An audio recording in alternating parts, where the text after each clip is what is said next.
Assalamualaikum warahmatullahi wabarakatuh. Tadi saya bilang bahwa masalah-masalah yang kita perdebatkan ini sangat penting untuk masa depan bangsa. Masalah utamanya adalah pedang hukum kita itu tumpul. Kalau pedang hukum tidak tumpul, kita pasti bisa tabrak habis-habisan. Program pembangunan akan berjalan dengan baik. Mas Ganjar dan saya minta maaf kepada para ibu dan anak cucu yang telah ikut terlibat atau tanpa bisa berbuat apa-apa ketika terjadi perusakan alam yang ibu dan para cucu itu huni. Saya teringat tadi ketika membaca Dhaharul Fasadu fil Barri wal Bahr. Telah terjadi kerusakan di daratan dan di lautan. Dan terkait ini saya teringat lagu Ebit GAD yang berbunyi begini. Barangkali di sana ada jawabnya.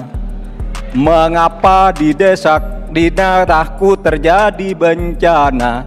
Mungkin Tuhan mulai bosan melihat tingkah kita yang selalu salah dan bangga akan dosa-dosa dan seterusnya. Itu bukti kerusakan lingkungan. Pesan kepada kawan. Saudara, kami berjanji bahwa kami akan kembalikan secara bertahap hak rakyat dan untuk ibu-ibu dan para anak cucu. Kita akan tagih dunia internasional untuk membayar hutang-hutang yang telah merusak pembangunan. Sebagai santri NU, saya ingin mengutip dalil Gus Dur, tasarruful imam ala rakyah manutun bil maslahah. Tugas pemerintah terhadap rakyatnya adalah kesejahteraannya.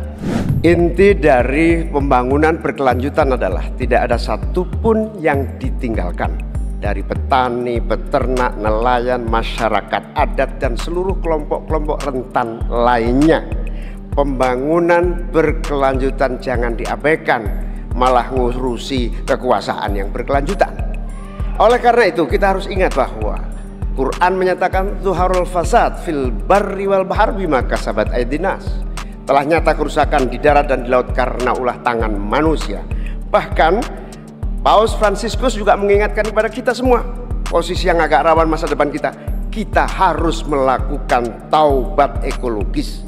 Taubat itu dimulai dari etika. Sekali lagi, etika.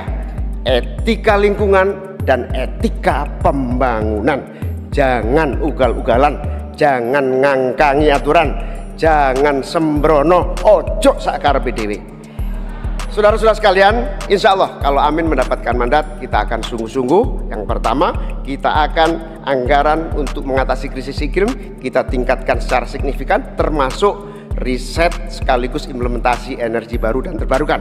Kita sahkan RUU masyarakat adat secepat-cepatnya. Dana subsidi atau dana untuk masyarakat desa kita tingkatkan 5 miliar per tahun agar warga desa dapat menikmati pembangunan. Yang selanjutnya kita juga akan teruskan subsidi BBM untuk masyarakat miskin, petani, nelayan miskin dan kelompok rentan lainnya. Transportasi publik menggunakan energi listrik juga menjadi salah satu solusi untuk mengurangi polusi dengan cara pembangunan kota. Reforma agraria harus dieksekusi untuk memangkas ketimpangan. Saatnya kita berubah, saatnya kita pilih perubahan. Baik, terima kasih. Saya tidak akan pernah bosan-bosan membahas hilirisasi. Dengan hilirisasi kita akan keluar dari middle income trap.